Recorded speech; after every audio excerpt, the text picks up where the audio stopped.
Hello and welcome to today's webinar on regulatory and IP strategies in the time of COVID-19. Thank you for joining us. I'm Toby Thompson and I'll be hosting the webinar, which is brought to you by FB Rice in conjunction with Hydrix. So a brief word about the organisations before we get started. Hydrix is a product design and engineering company specialising in complex, regulated and safety critical projects in technology areas including medtech and medical devices. FB Rice is a leading independent IP firm providing support and advice to clients regarding intellectual property and covering patents, trademarks and designs. Now, before we get started, I'd just like to mention a couple of items. So everyone joining the webinar today is muted, but we do welcome questions. So please do send those in via the Q&A function and we'll address those at the end of the main presentation. We're also recording today's webinar and we'll circulate a link that will be made available after the presentation. So turning to our speakers today, today we have Michelle Knight, who's a clinical and regulatory manager with Hydrix. Welcome, Michelle. Thanks, Toby. And joining Michelle is Madeline Kelly, a patent attorney and partner with FB Rice. So hi, Madeline. Hi, Toby. Okay, Michelle, perhaps I could start by turning to you and asking a question. So at the moment, there's this rush to get products such as the PPE, ventilators and masks and the like on the market. For companies that are developing these products to address the COVID-19 pandemic, are these still subject to regulation? Yeah, thanks, Toby. There is the rush to be able to produce these products and supply them, not only in Australia but globally, but you still do need to consider the relevant regulations that apply. And regulators are doing everything that they can to make this process as transparent and expedited as possible.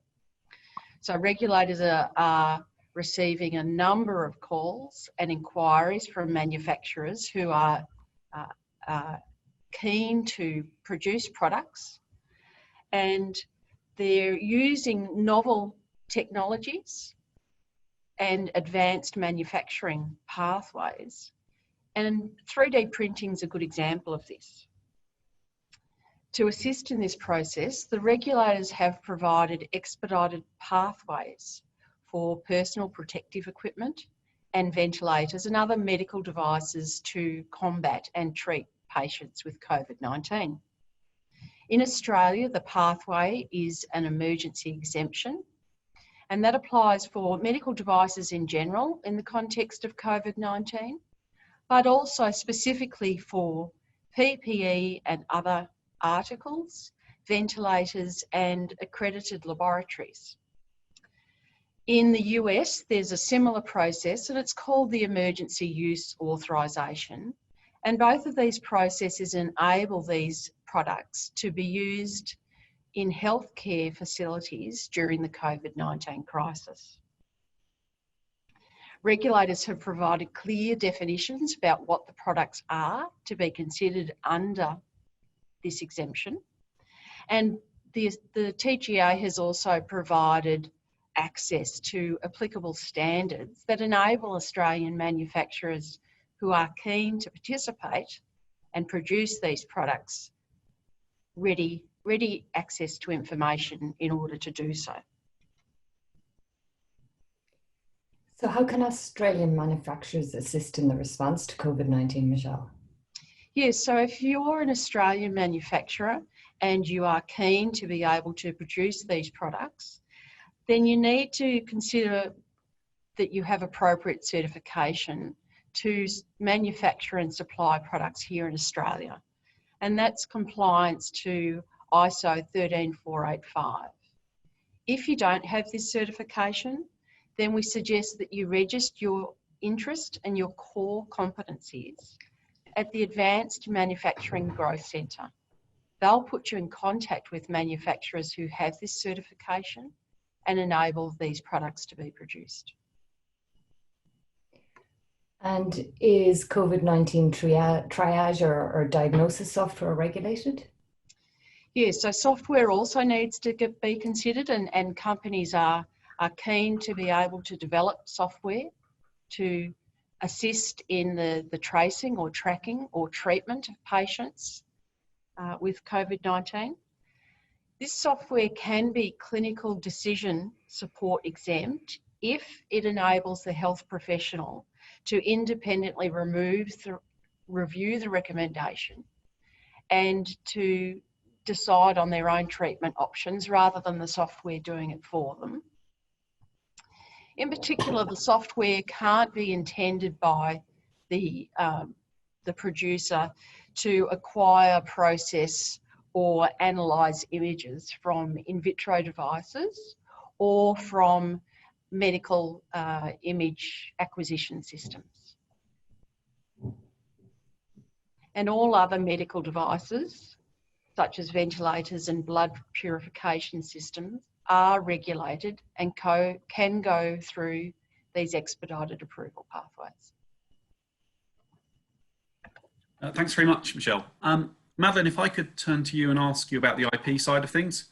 So if you're a company in the medical device sort of healthcare sector and you're looking to sort of provide technology to address COVID-19, I mean, how do you manage your IP strategy, perhaps in a scenario where some companies might be sharing technology openly, for example?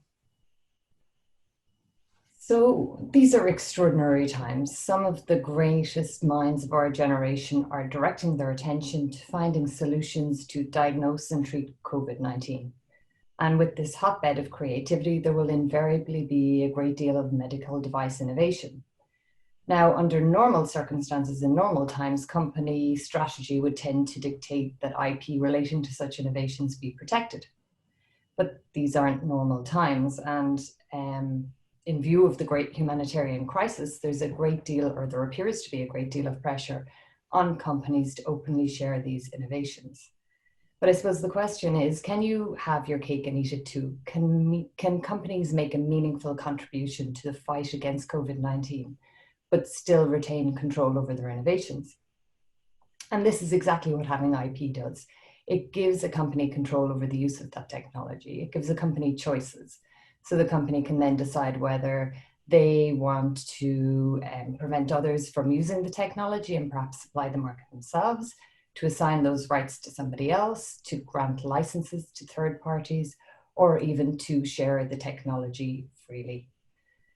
Now, I think what people need to bear in mind is that the pandemic will end at some stage, and also that any innovations that may have been produced are likely to have uses beyond COVID-19. Madeline, what mechanisms can companies use to control their IP beyond COVID-19?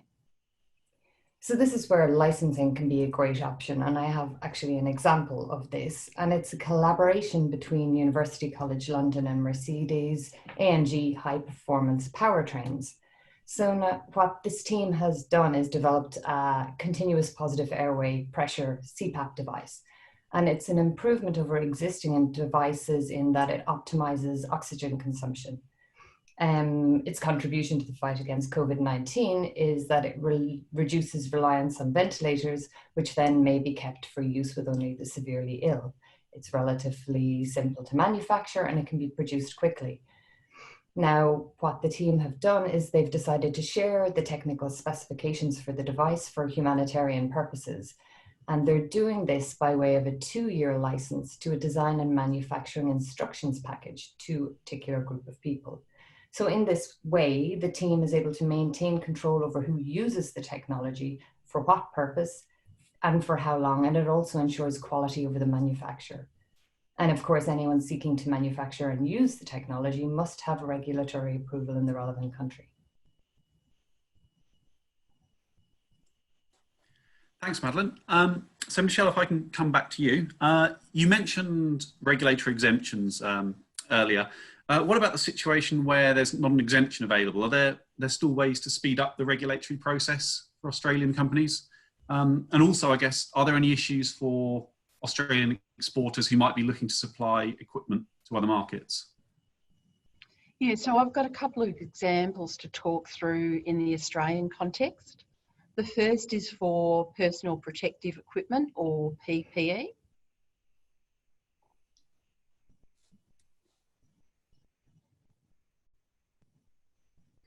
So PPE, of course, we're talking about disposable face masks, gloves, gowns, protective eyewear and the like. As an Australian manufacturer, you need to first of all assess whether or not you intend to make a therapeutic claim on this product. If you don't, then it's considered to be a general consumable. It's non-sterile and it's apparel or equipment for use in the home, for occupational or recreational use. It's not considered to be a medical device and doesn't require registration on the Australian Register of Therapeutic Goods, or ARTG. For all other PPE, where there is a therapeutic claim attached, the first mechanism is via a government contract. If you're a manufacturer or a supplier with an Australian Government Department of Health contract, or acting on with an agency who does have a contract, then you're exempt from all the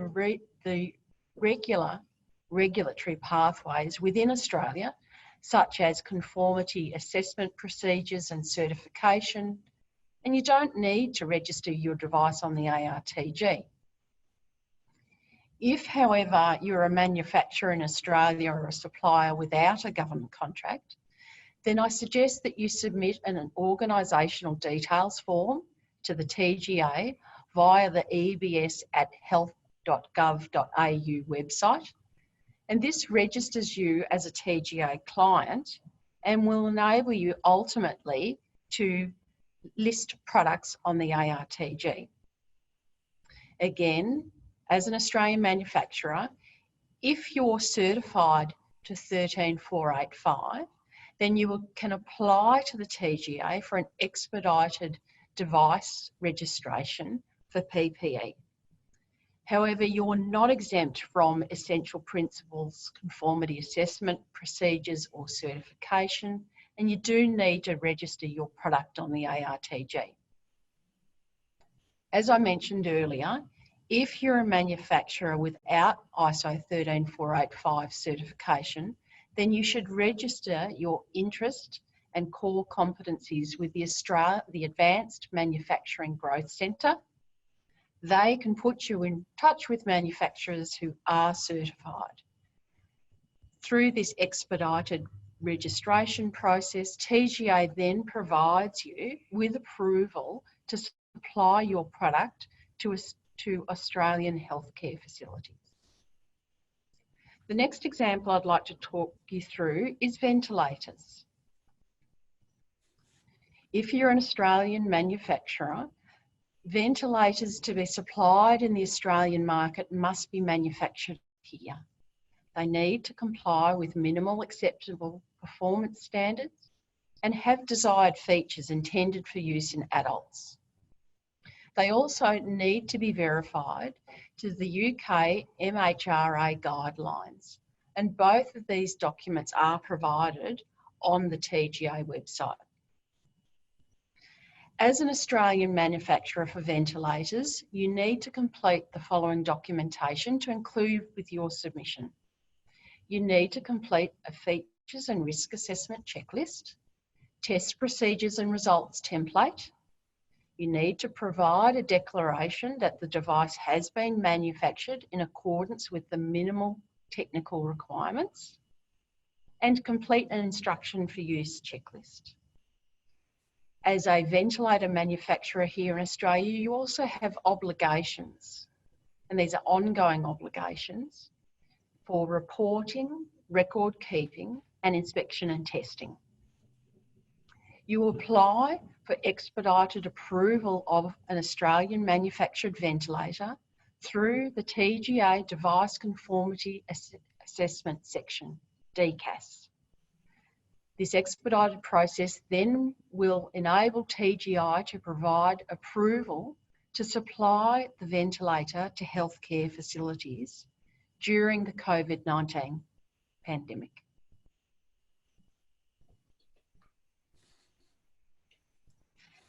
And to what you alluded to earlier, Toby, Australian manufacturers can export products into the US and EU markets But there are some restrictions that currently exist, and this is to prevent non-commercial export of PPE and disinfectant products. Commercial manufacturers can export PPE and disinfectant in addition to other medical devices such as ventilators and blood purification systems, provided that it's done as part of their regular business, if it's done through a humanitarian organisation, or if it is a non-commercial export, if it is a commercial export and that it's not done via Australia Post. And this is really to prevent panic buying or mass buying of PPE and disinfectant products in the Australian market for shipment overseas.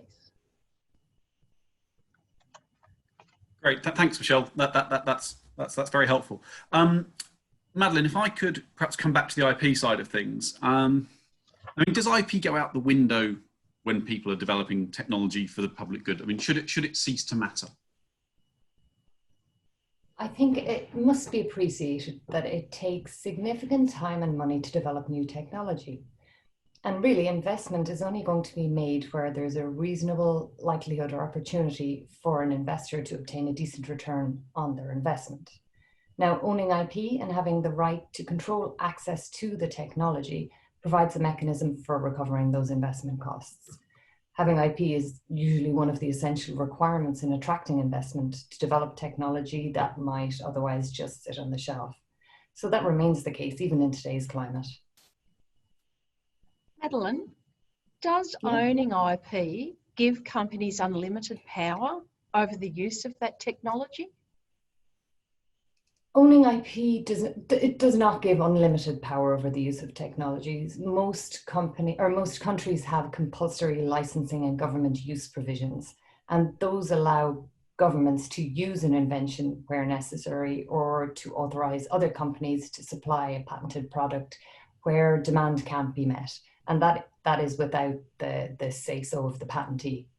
But in those situations, a reasonable royalty is normally payable to the patentee for the use of their invention.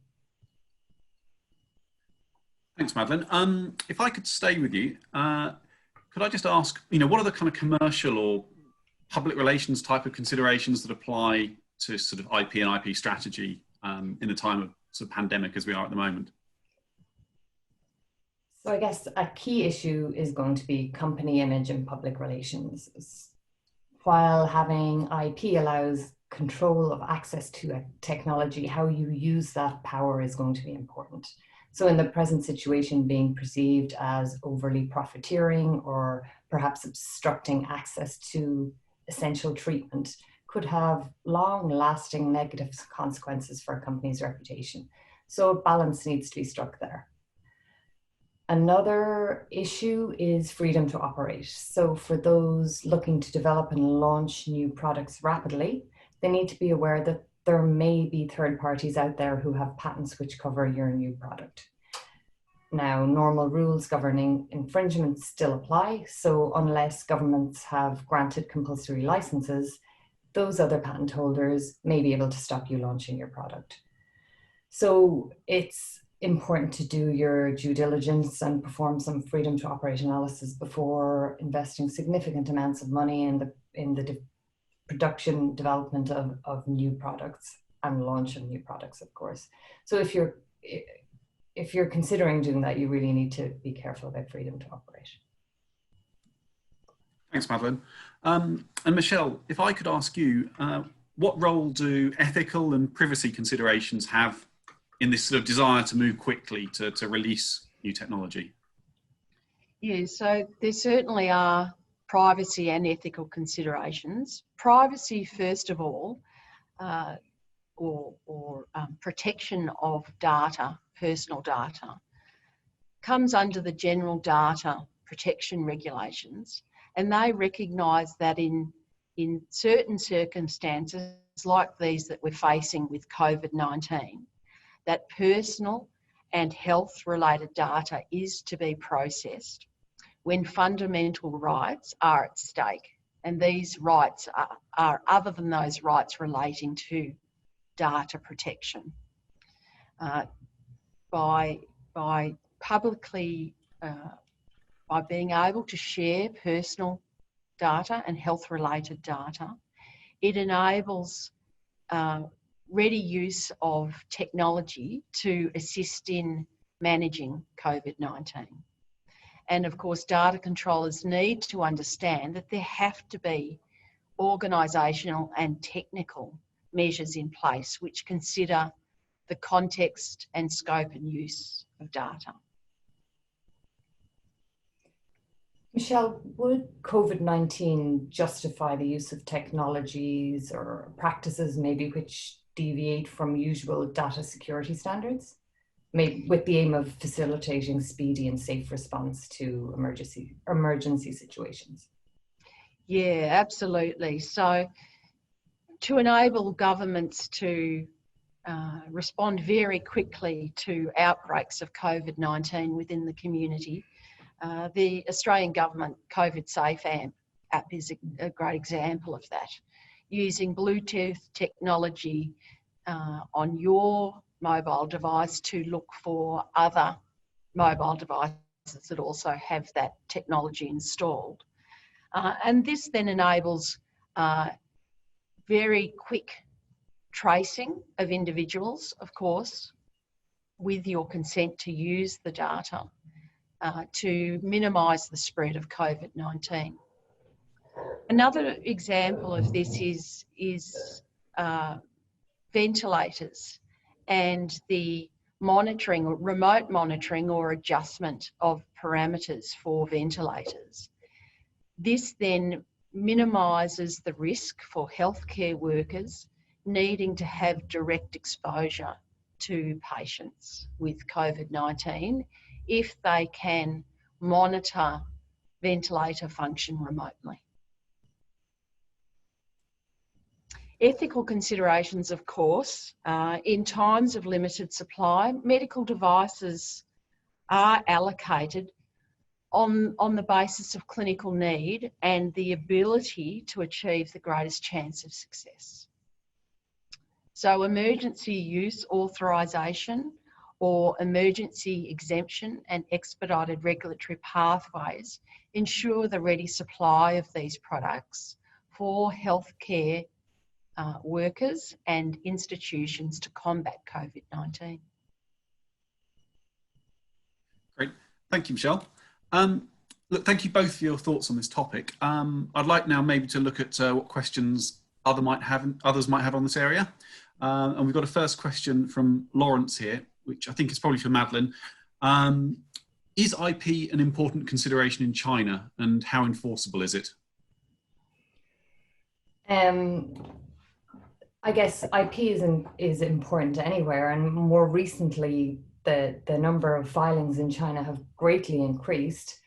Traditionally, it's been difficult to enforce rights in China, but I guess what appears to be happening is in China, people are filing more and more patent applications, and they're becoming more serious about it, which then will tend to, the courts will be more likely to strongly enforce those rights. So from what I'm seeing in my practice, many of my clients are looking more to China and putting those rights in place now, because you have to remember that with patents, for example, it's a 20-year term that you're looking at. So you're not looking for the immediate future, you're looking further down the track. So yes. Great, thanks, Madeline. Another question that's coming from Jane, I think probably also for you, Madeline. If you're looking to get PPE onto the market quickly and you're concerned about others' IP, how long does looking for freedom to operate take? So, I mean, depends on the extent to which your freedom to operate is going to cover, the scope of the freedom to operate analysis that you're going to have done. So for example, you could do a very high level freedom to operate to get a general sense of what's out there. It would be potentially quite a broad search. It will just pick up very obvious results, and it will give you a certain level of comfort. But that's going to depend on your budget and your risk appetite, really. If you want to do more in-depth search, you're going to produce a lot more results, which will then, it will take time and money to analyze those results and give you a certain level of comfort before you develop or launch your product. And clearly that would take a little bit longer to do. Under normal circumstances, we would say freedom to operate searches would take a couple of weeks to do, but at the same time, with anything, if something needs to be prioritized, they could be turned around in a number of days. Brilliant, thanks. Michelle, I've got a question of my own actually. So this kind of current easing of the regulatory regime, is this likely to persist much beyond the present crisis? No, there's some clear deadlines. So certainly in Australia, the deadline is January 2021. Of course, any deadline can be extended depending on the community need. And it's also important to consider that all other medical devices that aren't directly related to combating COVID-19 are following the regular regulatory pathways. There has also, of course, been wider implications for the delay of the introduction of the medical device regulations in the EU, and these are expected to come into force in May 2021. And in the meantime, to ensure the ready supply of medical devices, that the current medical device directives are still in place in the EU. Thanks, Michelle. And perhaps just one more question, also from Jane. At what stage should companies start looking at which regulatory pathway they're looking to take? You know, is this at the start time when you've got a prototype stage, or once the final product's made? And is it something that's entirely driven by the product itself, or can a desire to go through a faster pathway affect product design? Yeah, so it's certainly always really important to consider your regulatory pathway, your key markets in any part of device design, so that you can incorporate these considerations into the testing that's required to meet the appropriate standards for your device. Whether or not an expedited pathway can be considered really depends on the claims that the manufacturer intends to make for their device. Great, thanks, Michelle. And another question from Andrew. Michelle, if a manufacturer does not have ISO 13485 and registers with AMGC, can they then manufacture without the need for ISO 13485 under the guidance of a manufacturer with it, and also with no need to provide a conformity assessment? I think that would be a little bit tricky, Toby. I really think that you need to be able to demonstrate compliance to the relevant standards that you are applying as a manufacturer for your device. I think that could be problematic for a manufacturer, even if they're under the guidance of a manufacturer. It just doesn't allow you to be able to produce products for registration on the ARTG in Australia. Okay, great. Probably just time for a couple more questions. Madeline, for you, from Tom, is it possible to extend the convention due date? And do we know if it was extended at the time of the Spanish flu? I don't know. I don't know about the time. Was that in the exams? The Spanish. I don't think so. There are only certain deadlines that are extendable at the moment, and it depends as well on which patent office you're talking about. So I think that in a lot of cases, for example, renewal deadlines aren't being extended. In some cases, patents offices will give you an extension to meet deadlines, but you may need to show that you've been impacted by COVID-19. In other jurisdictions, they're just kind of putting a blanket extension or pushing out deadlines for a period of time. So it's something that you need to look at on a country by country basis and deadline by deadline basis. Great, thanks. And just a last question for Michelle. So this is from John. Have the TGA released advice on the use of 3D printing? They certainly have, Toby and John. Yes, you can find information on the TGA website that specifically relates to 3D printing of devices in the context of COVID-19. Great. Thanks, Michelle. Look, I think we'll wrap things up there. Thank you both, Michelle and Madeleine. So perhaps just to sum up, we're in a time where regulatory authorities are responding to the pandemic by introducing relaxations such as these emergency use authorizations and expedited registration pathways. But at the same time, there are these constraints in some areas of exports such that we have a regulatory environment where it might be possible to move quickly, but it's still complex to navigate. On the IP side, there's still the need for patent protection in order to attract the investment to develop products, and ultimately in order to have control in deciding who and how they can be used. If you're pushing to launch a new product quickly to get it into sort of hospitals or onto the market, you still need to pay attention to your FTO, even in the current climate. And it sounds as though there's this need for a balanced approach in how you deal with your technology and how you license it in terms of getting return on investment at the same time as sort of making a meaningful contribution to the fight against the pandemic. So if participants have any other questions, please feel free to contact either of the speakers by email, and we'll pop up their email addresses on the screen now. And we'll leave them up for a few minutes at the end of the webinar. So please feel free to get in touch. But lastly, just to say thank you all for joining the webinar today, and goodbye.